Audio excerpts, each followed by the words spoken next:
frontline workers, as well as people with actual lived experience. We have former MP Matt Kelway, as well as standing with us is a member of provincial parliament, Suze Morrison, Dave Mitchell, who is the president of QP79, is here. His organization represents 20,000 union workers who are delivering services for residents of Toronto. Many of them work in housing as well as shelter services. We also have the support of Progress Toronto. I'm joined by councillors Josh Matlow, as well as Gord Brooks will be speaking shortly. And I see my friend Adam Long, member of Parliament Trinity Spadina. Let's set the stage for this conversation because I think it's absolutely critical on what we're asking for.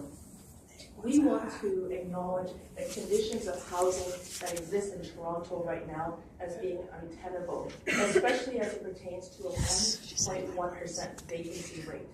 It is unhealthy. It is unattainable affordable housing in the city of Toronto. We have 181,000 people sitting on the social housing wait list. That is nearly a death sentence. Housing workers are not able to secure housing, affordable housing, deeply affordable housing, supportive housing, transitional housing for the people they're providing care for. There's 14,000 individuals who are on the wait list for supportive housing. It will take literally 12 years plus if you're looking for a 2-bedroom subsidized rental apartment in the city of Toronto. And at the same time, we've got over 6,500 units listed on Airbnb, which should not be listed because the regulations that the city of Toronto passed to regulate that home sharing app is under appeal to the local planning tribunal. We have people living under the Gardner, living in the ravines, living in the parks. We have homelessness encampments throughout the city. We also, at the city, we're building what we call semi-permanent structures to house individuals now that don't meet the shelter standards because we've created this new system called 24-hour respite center.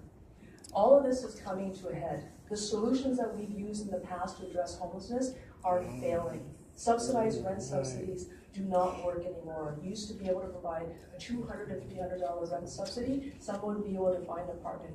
Those solutions are gone, especially as a 1-bedroom apartment in the city of Toronto is now over $2,000. So we have to do something different, and this is what we're asking for today.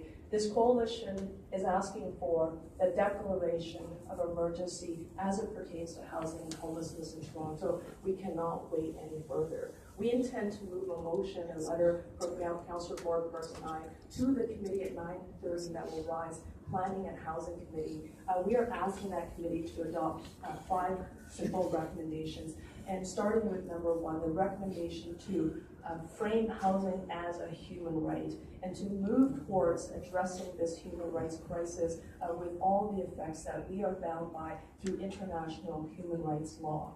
We're asking that the federal and provincial government come to the table and work with us. And we know that they are willing and there is a desire, especially from the federal level government as we have here. But it's also critically important to know that the City of Toronto needs help from the provincial government, including mental health supportive housing that they are legally obligated to provide. And this is one of the biggest shortcomings that we see so far. We also require that the Office of Emergency Management has to step forward to provide additional support to the existing structure and system that's providing support for people who are homeless and underhoused. And we know that they have to do that quicker than ever before. We are going to hear from some amazing speakers.